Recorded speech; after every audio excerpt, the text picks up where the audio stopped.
Friends, welcome to the series of cure with काजल।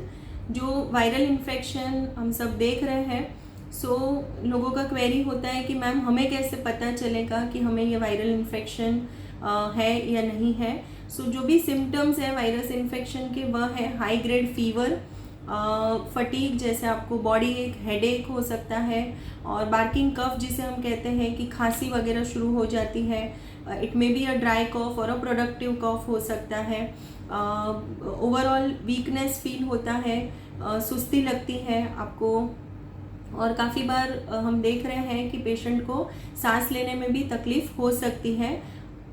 यह सारे symptoms होते हैं वायरल इन्फेक्शन के। Thank you.